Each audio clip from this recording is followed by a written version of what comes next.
The following opinions are solely those of BoatTest.com and its test captain. Hi, Captain Steve for BoatTest.com, and today we're taking a look at a bay boat from Robalo, the R206. She's got a 15-degree variable dead rise that's right about in the middle of the road of the boats we've compared her to. So does that make her perform better, worse, or just right? Well, to find out, we took this shallow draft boat where she wasn't designed to go, in the chop. Let's see how she did in my full test and features walkthrough. Shallow draft bay boats are designed to run in calm, shallow water and for tucking into little hidey holes where other boats simply cannot reach. That typically does not make a boat that crosses over to any offshore conditions, but this 206 is without a doubt the exception to the rule. In our test, we ran in some significant chop and got a great idea of this boat's performance capabilities when the going gets rough. The faster we went into the seas, the more she caught air and remained flat, performing a gentle re-entry with the prop somehow managing to remain in the water. There was no pounding and spray was thrown well to the sides, presenting a dry ride. In following seas, we were able to open up the speed even more without any tendency towards stuffing the bow, nor were any of the following seas pushing the stern to the sides. We tracked straight and true, skipping across one wave after another.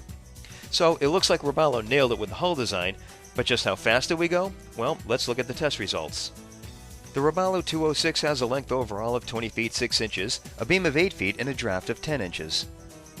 With an empty weight of 2,800 pounds, 20 gallons of fuel, 2 people, and test power on board, we had an estimated test weight of 3,460 pounds. With a Yamaha 150XA outboard turning a 14 1/4 by 18 3-bladed prop, we reached a top speed at 5,900 RPM of 45.4 miles per hour. At that speed, we were burning 15.85 gallons per hour, giving us a range of 129 miles. Best cruise came in at 3,500 RPM and 24.7 miles per hour. That speed reduced the fuel burn to only 5.1 gallons per hour, and the 206 could keep that up for 218 miles in 8 hours and 48 minutes while still maintaining a 10% reserve. Now let's take a look at the features. Since this is a fishing boat, let's start with the aft casting deck. There's the usual walk-around capability at this elevated platform. Pull-up cleats eliminate tripping hazards, and snags in a diamond-patterned non-skid is everywhere. In the center is a 15-gallon live well, colored blue, and the edges are rounded, all to reduce the shock effect on the live bait. To starboard is storage for a 5-gallon bucket, that's where I'd be storing the cast net. Single rod holders are in the side cap rails, and 6 vertical rod holders are at the console. An 18-gallon live well is under the forward seat with the same features as the stern live well. Forward is another casting deck measuring 5 feet 7 inches by 7 feet with pull-up cleats in the cap rails, and beneath, both sides of the bow storage offer additional rod storage. For safety, let's start with the deck drains. 2 will dewater the boat well enough for washdowns, but why not remove the screens and open up the water flow? The leaning post offers plenty of spaces to hang on to. There are stainless grab handles all around the windshield. Another grab handle is at the helm. When underway, there are plenty of places to sit, including 2 flip-up jump seats at the stern. Under the leaning post is a 25-gallon cooler secured with corner braces and bungee straps.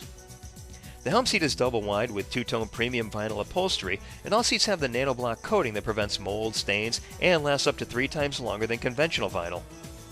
Ahead of the console is another seat, and the proximity of the raised seats ahead allows for wedging yourself into position. Behind the seat back is access to the console interior, where the batteries are and all rigging connections. The bow has additional seating, but optional bow pads will add to the comfort level. Storage is to the sides and center under RTM hatches. An anchor locker is forward with a notched hatch to run the rode through. The helm has the wheel in the center, so the captain moves over if anyone else is to share this position. The compass has 2 recessed areas for putting stuff, and both have padding and are self-draining. The one to port has a 12-volt supply. We had the Yamaha command link gauges eliminating the panel clutter and leaving plenty of room for the optional Garmin 705 GPS with depth finder. Toggle switches to either side are lighted when in use. The wheel is mounted to a tilt base and the controls are mounted almost vertically. Underneath is a covered storage compartment that also houses the battery switch. I'd like to see that lockable. To the right is an open cubby that could house a VHF. All said, this Robalo 206 is not only an efficient bay fishing boat, but I would have no hesitation taking her across open water on the way to those skinny water fishing spots.